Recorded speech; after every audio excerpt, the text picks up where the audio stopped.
When you think I cannot demonstrate because it is now too late, treat against the time illusion. When you think I cannot demonstrate because this part of the country, treat against space illusion. When you think I cannot demonstrate because of my age, treat your age belief. Really. When you think I cannot demonstrate because someone else will hinder me, treat the belief in a power greater than other than God. No matter what the name the because may give itself, it is still your belief is limiting. Be loyal to God and know that He and He alone has all the power. Treat the because. Let's think about that one for a minute. And so it is. Which advice? Oh, this is the Golden Key, and it's got 22 essays in it. This is my go-to.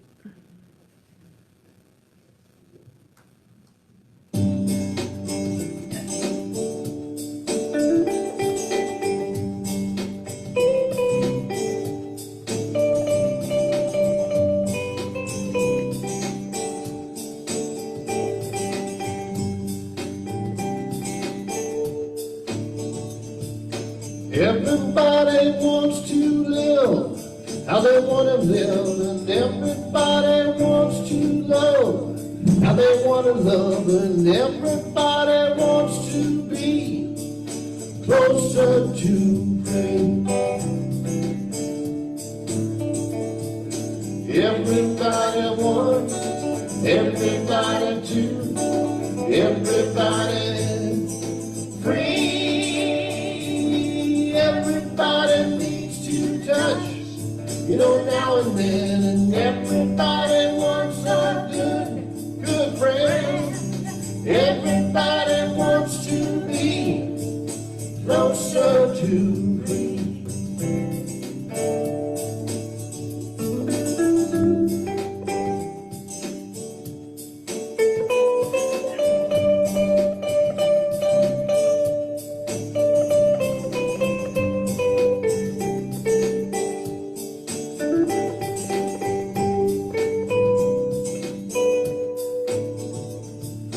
Everybody wants to live how they want to live, and everybody wants to love who they want to love, and everybody wants to be closer to free.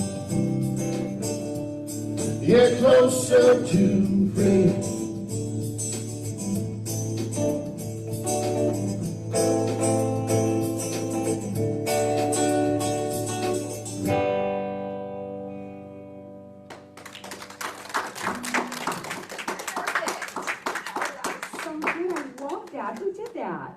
The Bodines. Okay. I don't know. It was made famous from the show. What was the show? It was called? I'll let you know. I'll circle back on that. So good. And thank you, Rod. It was really beautiful for what I want to say this morning. It's like, oh, it so fits. Just lovely. Good morning. Good morning. Good morning, everyone. Welcome to the West Valley Center for Spiritual Living. I'm Reverend Karen Rice, and Kathy Royer was correct. I'm about to give the best talk I ever wrote. I know. Aren't you glad you're here? Such a momentous day.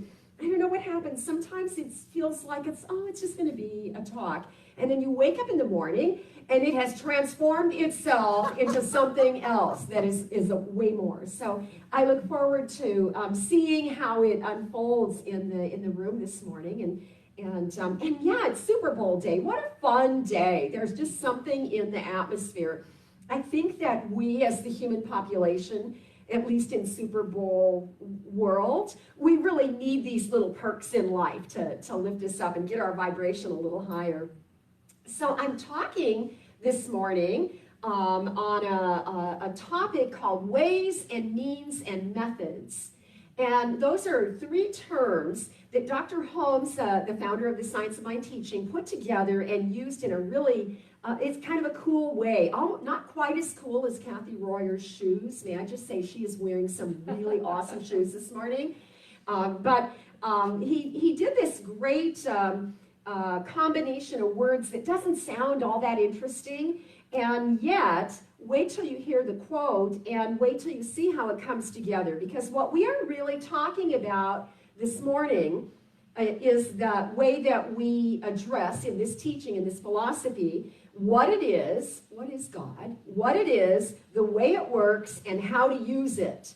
So these are three primary topics, and they come right out of the first 4 chapters of the Science of Mind book. So I'm focusing on 3 of them, and we're going to put it all together, the ways and the means and the methods to explain how we can apply principle in our own life and move through the situations of our living in a smoother and easier way. So I wanted to start by saying this funny thing that went through my mind. Ways and means has always been sort of a foreign topic for me. I can reason out what it means. But when I was little, when I was in elementary school, my mom was really involved in PTA. In fact, she so outshined me in her contributions, in the way that she showed up in service to the world was through PTA. And for several years in a row, I don't know if they vote for that position or that she got appointed, but she was the chairperson for the Ways and Means Committee. But now I'm a little kid and I'm just learning to read, and what I always, the way I heard it for years was like it was one word. Ways and means, right? I mean, because come on, it's kind of like pork and beans. You know, it's like one word. We all had pork and beans a lot when we were growing up in the 50s. It was a big deal. But pork and beans was like one word, you know. It was stunning to get old enough to read and find out those were actually 3 words. So you know what they say, when you're a babe, you show up as like a babe, and then you grow and you get wiser and you realize that ways and means has some meaning. So the idea of ways and means is what I've learned is that it's sort of you set with a goal. You decide there's a project, something you want to accomplish. Typically it's used in the business world, often connected to expenses and how you're going to spend money. But the thing is you determine what you want and then how you're going to go about to get it and what action you're going to have to take. And so when I broke it down like that, what I can see is that we are talking about spiritual, I want to spiritualize it, and to say then it's not so much a goal or an accomplishment as much as it sounds to me like a prayer request. It's a prayer request. And when you learn to use affirmative prayer and you see that there's a methodology to it, now we see that what we're doing is we're looking at how we're going to produce what it is that we desire to produce or experience in our lives. So that brings me to the quote from Dr. Ernest Holmes. This quote is actually from the Science of Mind textbook. And I will read to you how he used those 3 words. He says this: having announced the law of liberty, we must not deny it. You know, don't turn your back on it. Once you understand the law to freedom, which is so great that it went with that song you just sang, once you figure that out, you can't turn your back on it. Once we understand what law is, that it is a concept of God that is rather impersonal, but it's always active in our lives, then we cannot turn our back on what we know. He says, when we shall all know the truth, then the ways and the means and the methods are going to be found in the freedom for all. So if we all synced our thinking, you know, into this understanding of the law, of the universal spiritual principle that we call the law, we align ourselves to living a life in which we understand that we live in a universe that is that infinite intelligence in all the ways you so beautifully stated it in your prayer, Kathy. We align ourselves to those truths, and then we don't turn our back on it. We set out to live our life from that consciousness. Then what we have done is we have found freedom, because we have burst out of the limitations and the limited thinking and in all the ways that we don't live to the full of our pure potential. So Holmes is talking about what it is, the way it works, and how we can use it. There is a law. Know that. Claim it in your life. There is principle. Don't deny it. And when you know this, here's where it gets interesting. You will also sort of stumble onto the way, the perfect way, because the obstacles, any obstacles, will have been cleared away for you. So the way already exists, and then we stand and align to principle, and now we can, I love how he called it the law of liberty. The law of liberty. Understanding spiritual law is a stepping stone for us to embody the freedom in which we all sort of desire in that greater way.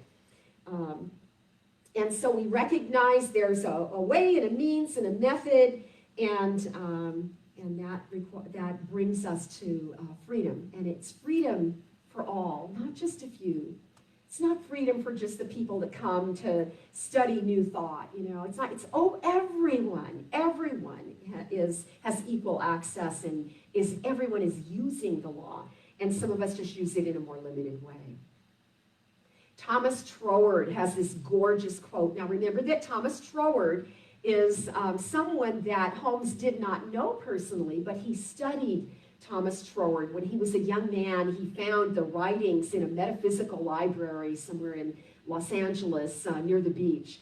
And he embodied the teaching. He loved it so much. He talked about Thomas Troward's teachings to anybody that would listen. And what happened was people became really interested, and people would invite him to their house and say, come talk to us about this Judge Troward guy. And then he would show up to just have a conversation, and then a bunch of people would show up. And pretty soon they had so many people that wanted to listen to Ernest Holmes talking about the teachings of Troward that they began to rent bigger space so they could pull in bigger audiences. So Troward was really turned on, Holmes was really turned on by that work of Thomas Troward. And here's what I wanted to share with you from Thomas Troward this morning. He said, having seen and felt the end, you have willed the means to the realization of the end.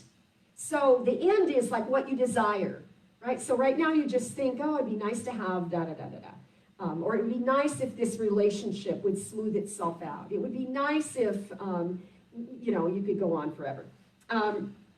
But when we begin to see it as an image, imagine in our mind that it is already accomplished, and then you want to note, he said, having seen and felt the end, right? So then we pull it, we own it, you embody it as if it's done, and in that way, you now have done something in terms of, he says, you have willed the means, that's the way in this, and whatever you need to have that accomplished in your life, into the realization, into actually being.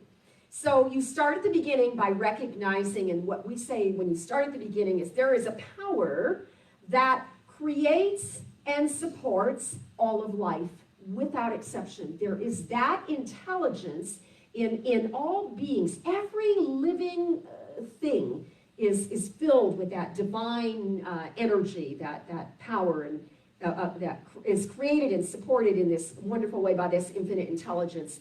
And then you see it as it's done. You see the end result, and you feel it. And because you are willing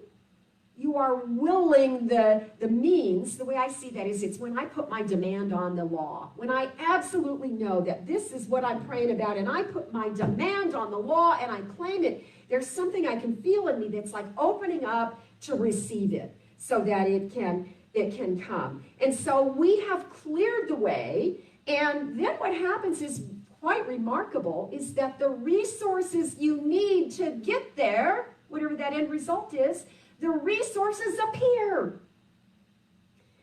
This is a lot different than us doing all the work. We're talking about the power of prayer here this morning. Now, in quantum physics, they say it this way. In quantum physics, don't you think the ancient, the classical metaphysicians would have loved to be aligned to what we know today now in terms of quantum physics? And so in quantum physics, that what they say is that you see the potential you know, the possibility of you just see the potential, and once you accept it, what happens is you collapse the wave of possibility into being. So it's like you think about it, the possibility that's before you.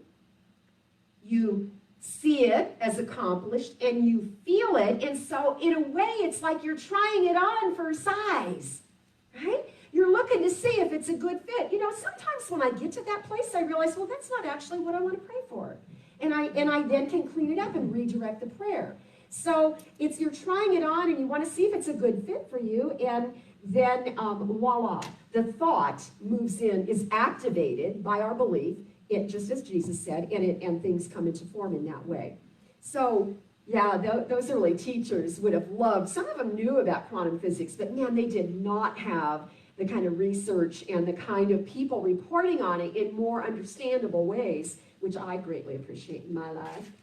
So whether they had proof of it or not, the early thinkers were quite gifted in sensing that presence of God, in sensing that there was a power and a presence and a connection, and that connection can be very intimate. That we're you know, it's a personal job. We do it on our own. We each have our own relationship with Spirit. So this is how Dr. Holmes describes the action of the law that I've just been speaking to. Holmes says this. Well, this is so good. Life flows into and through everything. It passes into every human event, all of our situations, all of our conditions, every experience we've ever had.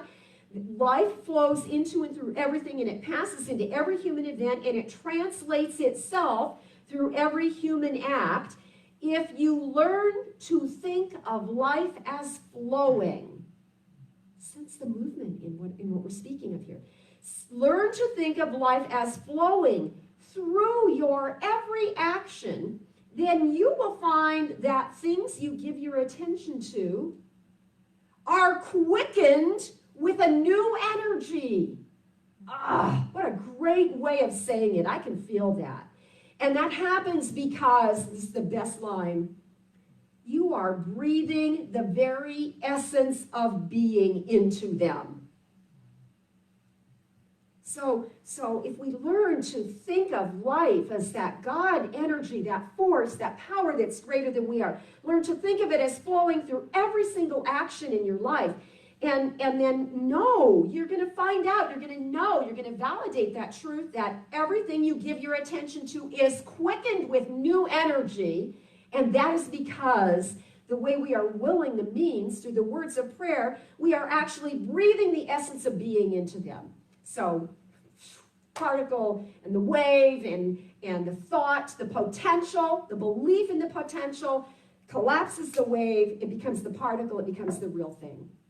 It's so amazing to see how scientifically prayer works and why Dr. Holmes called this teaching the science of mind.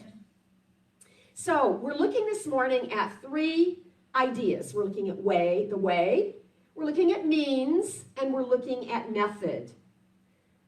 So let's start with the way. When I sat with that idea of the way, I immediately thought of Taoism. You know, the Tao comes from the classical Chinese literature. It's an ancient, one of the early faiths. And the Tao is so beautiful. From the Tao, we get the symbol of the yin and the yang. And it seems like it's been coming up for me often to think about it. But remember that the yin and the yang is the dark and the light. It is the contrast of opposites. And it is the contrast that creates the movement. So just in the same way that day becomes night and night becomes day, there's that constant wheel, that constant turn of life. And when we look at the Tao with two opposite energies that keep things moving, it's such a beautiful message that as we seem to be moving through any kind of a challenge, we need to just keep moving so that we can come out into the light again, but to know that this too shall pass, whether it's the excitement of something really positive or the heaviness of a challenge. It's going to keep turning, and it's so helpful to know that that's the way life works, and that there are teachings that can help us align to, to use it in a proper way, to sort of govern our own life. I like to think of it kind of like that. So in the Tao, we find 4 primary teachings. The first one is simplicity. Wouldn't work for me. I kind of like a lot of stuff, and I'll never be a minimalist. It scares me. Sometimes Reverend Clyde's house is too minimal. He has nothing on the kitchen counters. I'm sorry, Reverend Clyde. I'm just gotta tell the truth here. He has nothing on the kitchen counters. However, I will say this: it's really fun to help you in the kitchen because I have lots of space to chop things. But at any rate. The first idea out of Taoism is simplicity. The second is flow. And to go right along with the flow of life, thinking of that wheel turning, is the need to let go, to be able to surrender things and let go. And then the fourth part of the teaching is harmony. And so I love how simple it is and how useful these teachings are. Now, if I were to apply this to help you understand how Taoism fits with the science of mind, I would draw you, if we were in a classroom, I would draw you the 4 stages of consciousness. And so you start, and we're always moving through all 4 of the stages of consciousness. And so it's not like the way you spiritually grow, but we also do refer to them as stages of growth, because as we're maneuvering in and out, we're learning more and more how to not stay in Kingdom 1, which is victimhood. We're learning we don't have to be a victim for very long, that we can let that be and move on and move up. So what happens when you get a little information and something very difficult crosses your path, you're living your life, and something heavy comes up, the knowledge, the remembering of the spiritual phases will help to buoy us up into the second kingdom. And in the second kingdom is where all the action takes place. In the second kingdom is where we treat and we move our feet and we work the law and we do our part. But the third kingdom is kind of a drop down, so it's 4 boxes. And so it goes up and then it goes down into the third kingdom, and in the third kingdom we find surrender. This is where you are still and you know, right? This is where you be. It's about being. Kingdom 2 up here is doing, but down here in Kingdom 3 is being. And so the Tao is a lot more about being. It's about that place in life where you recognize the holiness of all of life. And what I love about really being comfortable in the third kingdom for a little while is that when I'm there, I don't see how broken life looks at me.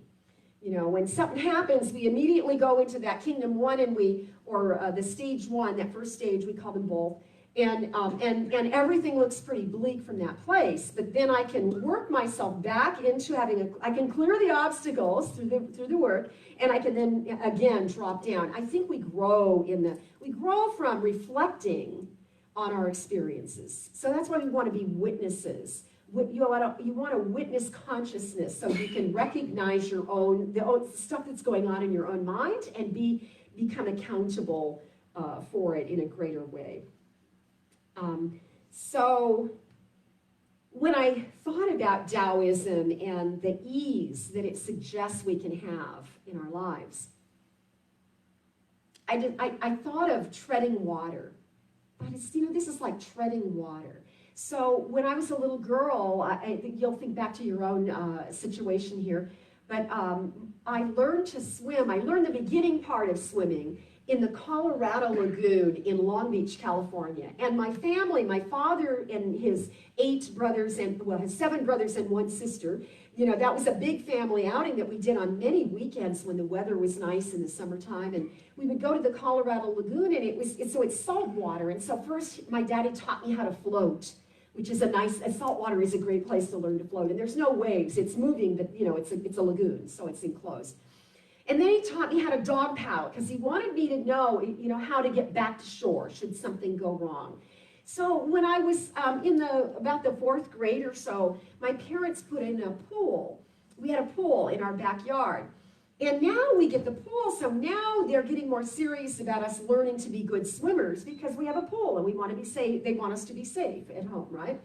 So we were good enough at dog paddling, me and my little sister, that we could jump in the deep end of the pool and dog paddle like crazy to get to the ladder on the side. So then we get out of the pool, and then of course, you're young and it's fun, so you jump right back in again, and you do it, and you do it, and you do it. Now, for my parents, hindsightedly, I can see that was a good thing. They wanted to know we could get out of the pool if we fell in it.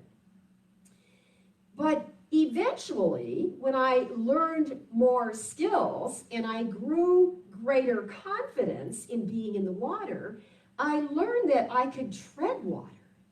And when you tread water, there's very little movement. If you're doing it well, you can do it with very little movement, and you can keep your head well above water. But you have to be really comfortable. You can't have any fear in order to do that. If you have fear, you're going to start looking like the dog paddle again, right? So we had a clock on the side of the garage, which was one side of how we enclosed the pool was the side of the garage. And my father had a military clock that was huge, big box square thing. You would have loved it, Clyde. And one day I was in the pool and I thought, I think I could do this forever. So I timed myself to see how long I could tread water. And after 20 minutes, this is such a well-remembered memory here. After 20 minutes, I got bored with it. It's like, well, okay, I've done this long and I don't even feel tired. Apparently, I can tread water forever. And so that's a beautiful symbolic way of looking at that way of the flow, finding the harmony, your oneness with the water, and the way that there are natural laws that help you stay afloat when you work in the rhythm of that, or when you work in in harmony with all of the elements. And so it's effortless. I would say that it really, I'm not sure it would be anymore. But when I was younger. So look at it this way. I had a desire as a little girl to be in the water. And because I wanted to do that, I did all the dog paddling and the jumping, and I practiced until I got really comfortable. I gained a confidence where I could relax, and then I could just tread water. And I want you to think of spiritual principle like that. It's like that. Something goes crazy, and suddenly we're like dog paddling like crazy, trying to keep our head afloat because it feels like you can't breathe when the world is closing in on you. But we can, because the divine harmony, no matter what is going on in the world, the divine harmony has never been disrupted. We have been disrupted. We have faced a discordance in what doesn't make sense to us anymore, and then we go into working it harder than we need to. And I just think it's a perfect illustration, because that's exactly what I see happen, not only in my own life, but in the lives of my friends and my loved ones. And, it's like we got something in front of us. We work it, and pretty soon, it's like we're ineffective. We need to start treading a little bit and getting back to the meaning of it. So we, as a spiritual community, were thrown into some pretty deep water last March when the governor ordered a statewide lockdown and prohibited gathering, and we didn't know any other way. We had no other idea of how to do church. And so we were thrown into something that we didn't really expect. And when people started talking about it, well, that won't happen. That's not, but it happened. And if I look at the way as in the Tao, then you see the movement of life. So things are going along fine, and suddenly there's some darkness or some challenges or some heaviness. Let's just talk about it like a heaviness, like, uh-oh, we got to figure out how to do this, and we got to figure it out by next Sunday. In fact, we probably didn't even have a whole week's notice when it happened. I don't remember the details. So we move with it, we go with the flow, right? We don't try and stay away from the dark. We go with the flow so that we can move through the challenge and get to the other side. And there's a place where you have to let go and you have to trust the process so that you're not getting in the way and working it too hard. So we jumped into the deep end. We did that with great, I would almost say there was a freedom in that we didn't want it, but we did it. We knew, okay, we got to do this, then we're going to do this. And it didn't take us long to feel like we found that instinct to just tread water. So it wasn't perfect, by far. It wasn't perfect. There were a lot of kinks we had to work out. But when we found we just kept showing up, we're in the flow. We're finding that new sense of centeredness, and we're finding the harmony, that everything is different energetically now and in the whole world. And now we're going to find that new harmony because the harmony's not missing. We just have to get our worried selves out of the way so that we can find it. And then, as Holmes said, when you know the truth, the ways and the means just appear. And that's exactly what happened. We did several weeks and people would type in, the sound's not right, we can't hear you. And we would all be going like, we're doing the best we can. You know, we would tell people like, go to your computer or turn your volume up. You know, we did all the normal things that you try and do. But clearly we had some issues. And then one Sunday, Kathy Rose just showed up with her son, Seth, who had all this equipment, this fancy microphone. He told us, you need Ethernet. You cannot be doing the Wi-Fi if you're going to do that. You have to have the Ethernet. You have to plug it in. And they brought the Ethernet thing with them to plug us in better. And it all just happened. And then that same day, because he wasn't giving us the mic, right? It's out of his special equipment. Then Sue Witter came and she got a pencil and paper and she wrote down all the information about the mic. And we had that mic in use by the very next Sunday. And that's just the way it went. Week after week after week, the means, the resources would just appear and we would know the right actions. We would try something. If it didn't work, we knew that it didn't work. We'd go in the next direction and it was fabulous. Now let me talk to you about the means. Let's talk about what does that mean. Means is the doing, it's the action, and it is that space of being open to the resources, the coming of the resources, right? We're going to get ready to receive here so that we can take the action and do the things that we're called to do. So, once again, we see that there's something interesting here because of the words. Once again, it's like every talk I look at, there's something interesting that comes up in the words. The means and the word meaning, you won't be surprised, but they have the same root. And you know what the root word is for means and meaning? It's mind. It's our mind. And so we see, once again, that it's the way that we attach meaning to what's going on in our lives that then creates whatever situation we're living through. So here's what it is. It's how you use your mind. Right? If you want to make it down simple, how we use our mind. So lockdown happens. We don't know what the heck we're going to do or how we're going to get there. But notice that then becomes, and if you didn't see last week's talk, I do this a lot, but it's that opening that says, okay, I don't know how to do this. Okay, God, you got to show me another way. You know, give me some clarity here. We don't really know how to, is it the left foot or the right foot that's going to go first in this walk? We don't really know that, so God, show us. So there's that back down to Kingdom 3, surrender, open up, and then receive the guidance. And then, as Holmes stated, you know the truth, the means and the methods show up. So we prayed a lot. We prayed a lot. And we learned how to move our feet and to go into action. But the important part of this story, I want to say, I think it's that we had to immediately surrender the old way of doing things. Man, that can be hard. And what I want to tell you is that was not hard for us, was it? We, the people sitting here in this room that are part of producing this Sunday service, will tell you, no, we had our nose to the grindstone. We just did what we were called to do.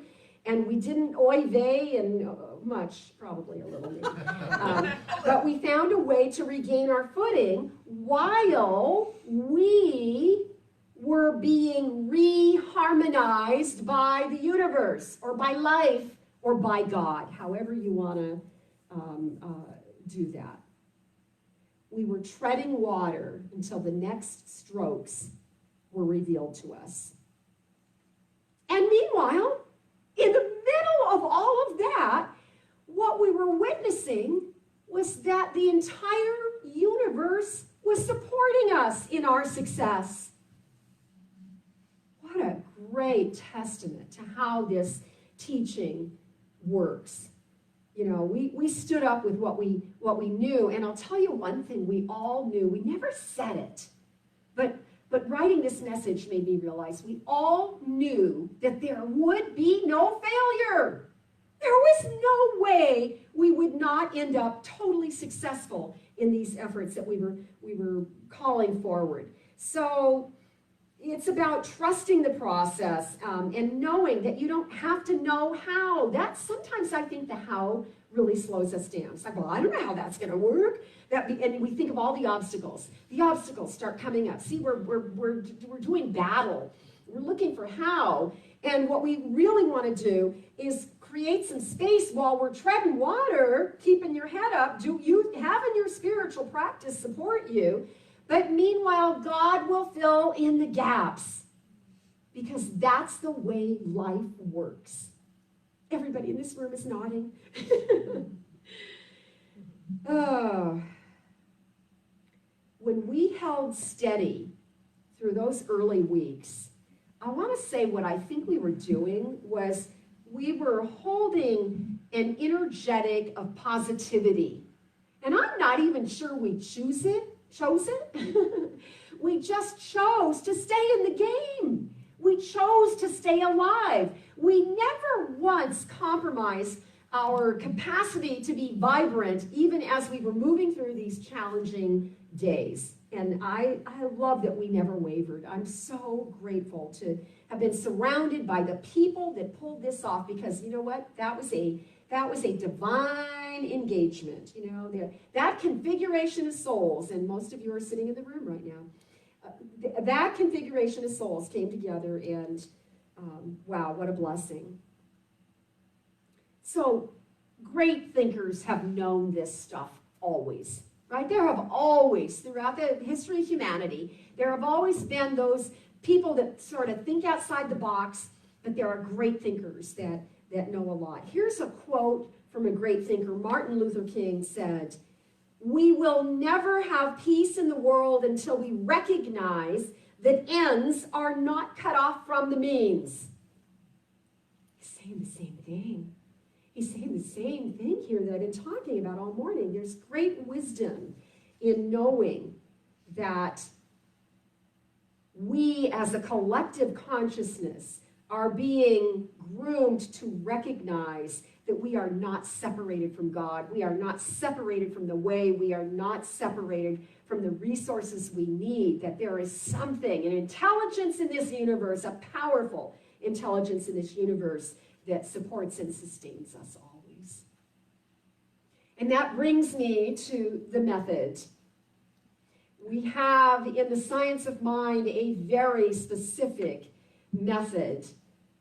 We have a teaching that is unique, not like any other, even in New Thought, because it is so unique in its clarity, in the way that we have a methodology, in the way that we describe the creative process, in the way that we have a 5-step affirmative prayer method that works. It is highly effective. So we study these things and we learn how life gets to be the way it is.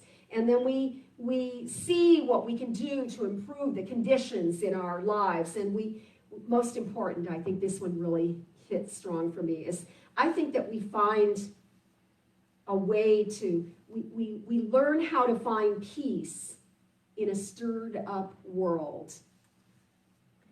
And I want to say that this message, if you're hoping I'll tell you how in the next sentence, I'm not. I already told you how, right? That's what we're doing today. But better than that, I think I did a really good job last week in the how. And so you might want to see it if you didn't see that, because everything is recorded now and accessible online. But even if you saw it, but you're still not sure how to find peace in a stirred up world, I think if you see that message and then see this message fresh at the same time, I think you're going to get something in you that is going to really confirm that you do have that in you, and that there is that harmony, and that as much as you want your good wants you. See, I appreciate the opportunity to revisit all these ideas once a week. I write a talk and then I come and I give you information, and I'm looking for us to all be uplifted and inspired. And I believe what I love the most about that is that it helps me. I mean, I love helping you. You know, if that's what I do. I'm not even sure if that's what I do. But I love that it makes me go back to my center and revisit all of these truths again and again in a really important way, in a very intimate and personal way. And that's helpful to me because as a minister, and I mentioned this last week, I think, I get overwhelmed sometimes when I get confused and I think that I alone, that I can't heal the world, that one person isn't enough. And so I get overwhelmed because I think, well, you're a spiritual leader, you have to do something, right? So I do this, but then I take it too serious. And then when I revisit this spiritual truth, I realize, wait a minute, I alone will never heal the world. And I don't even have to convince you to go out and try and help me heal the world, because that's not what this message is about. What I know is I can sit quietly in the confines of my morning devotions, and I can imagine in my mind, I can make an image in my mind of what the world would look like. What does a world that works for everyone look like? And I can imagine that. And I can try it on for size, and I can feel what it feels like. And then I know that I am doing my part in daily envisioning a world that works for all. Every day, devoting time to feeling in my heart how much I desire to experience that on the planet in my lifetime, and to feel in my heart the compassion for all the people in the world that are frightened or scared or troubled or experiencing horrible things. I can feel that compassion enliven within me. And then every day, I can remind myself how amazing this teaching is. We can't get stuck in the how we're going to create this world. We have to trust the process the whole way through. So there is a truth about God. There is a truth about life. There is a truth about creation and this ongoing process, the spiritual evolution, the ongoingness of the becoming of who and what we are. That's what we are. We are becoming. And so when we recognize that, then, like Thomas Troward, we too can say, having seen and felt the end, I have willed the means to the realization of the end.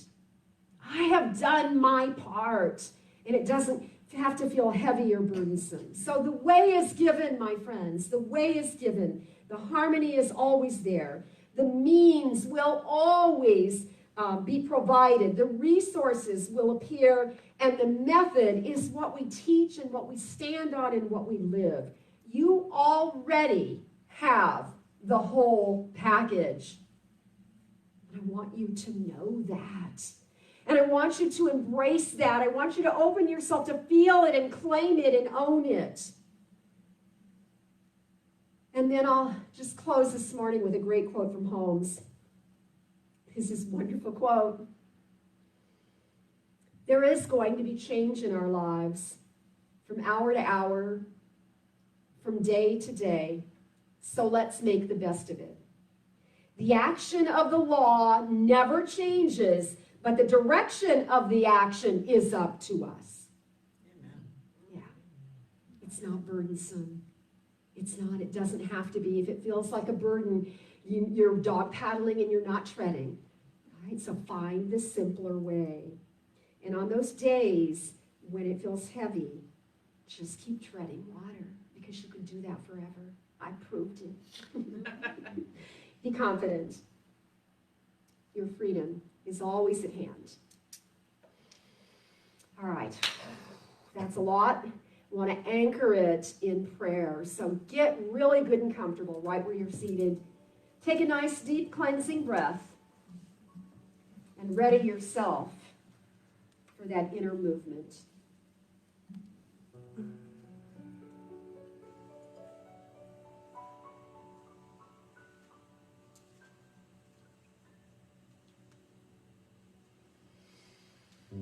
And I just feel the love of God within me.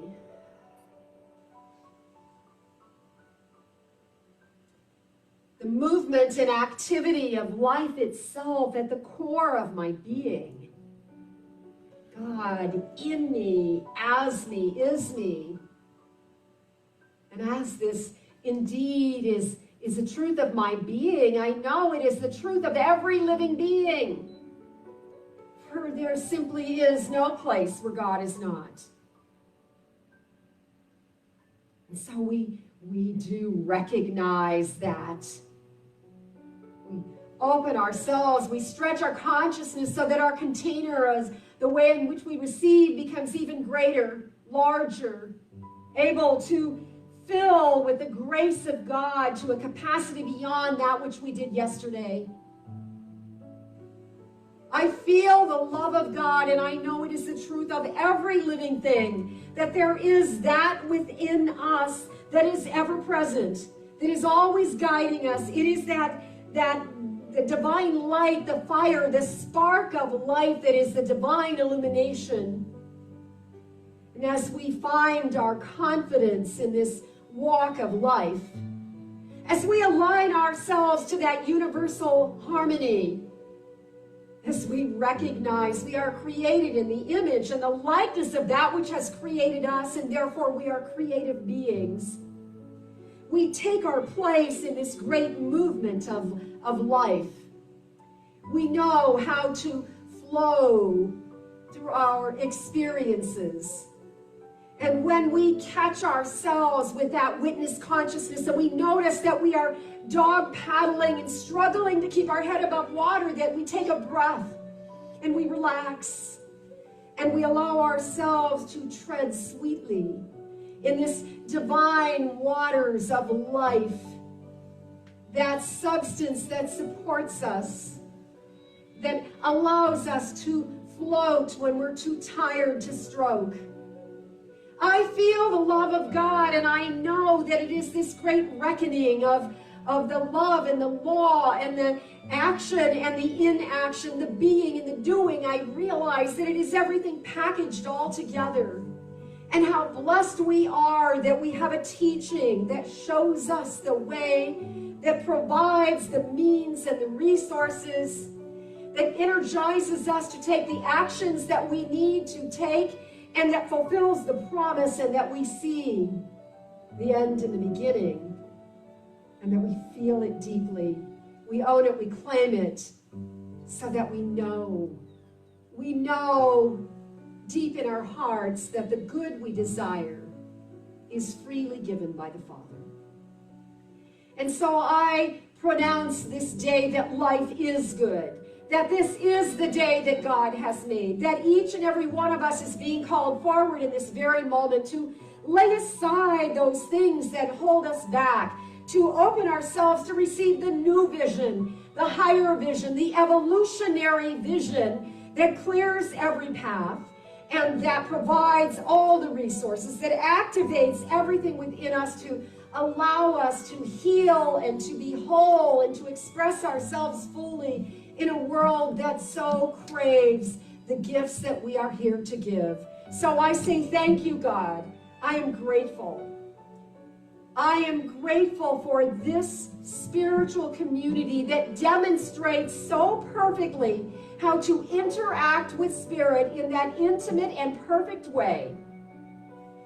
In that way that we as a community have held ourselves together in a way that has uplifted all of us, that has provided us with the information and the resources that leads us even now as we walk into the days ahead, as we are a part of the healing and the holding and the revealing of love on this planet. I say thank you, God. Thank you, life. How grateful I am, because we know indeed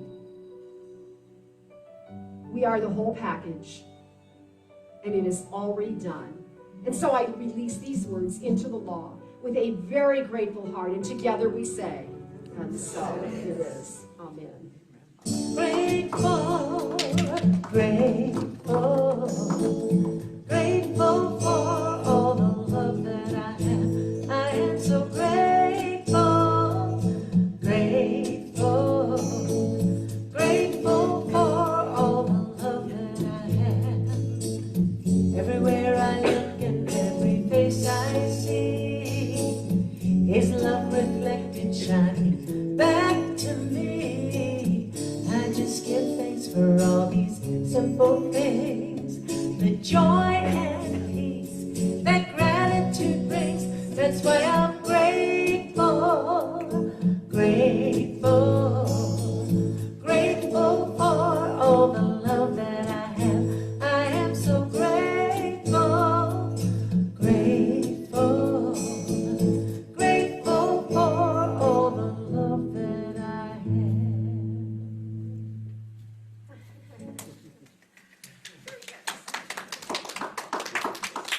Thank you for efforts.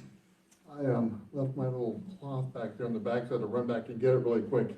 So I'm still juggling all of these new arrangements that we have. So now is the time to recognize the abundance of our community, as well as the abundance of each and every person's lives here in the room as well as online. So we are going to say our giving affirmation together. So if you can read this with me. I live in a consciousness of good. Divine love blesses and multiplies all that I am, all that I have, all that I give, and all that I receive. Thank you, God, and so it is.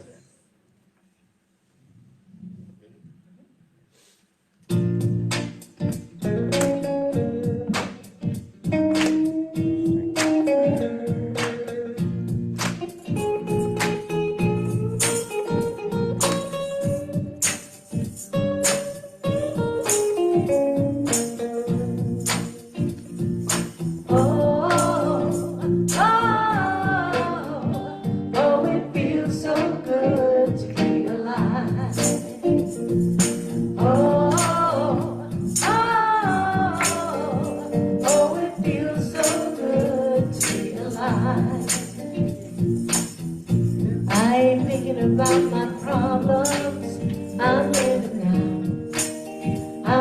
now,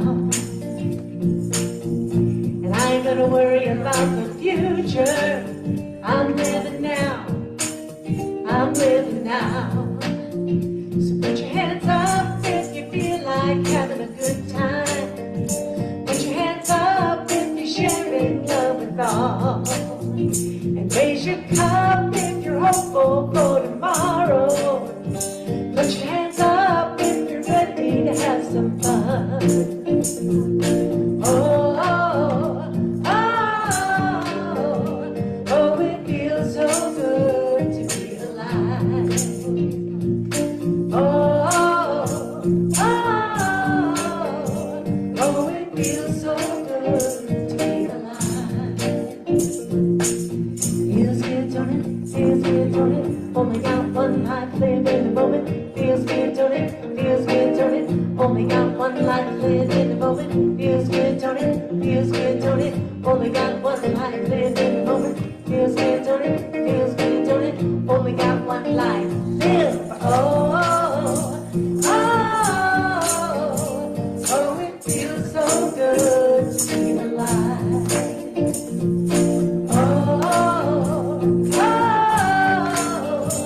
Oh, it feels so good to be alive. One more time.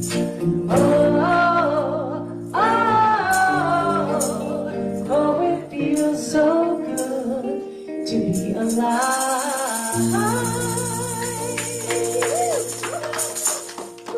That was wonderful, Bradford. Thank you for being here on the day I gave the best talk ever. All right, so let's close out with a little affirmation. I have no idea where we're going, but I know the way. The means are provided. And we got a method. I am the whole package. Amen. Have a blessed week, everybody. I love you. Pray often, love much.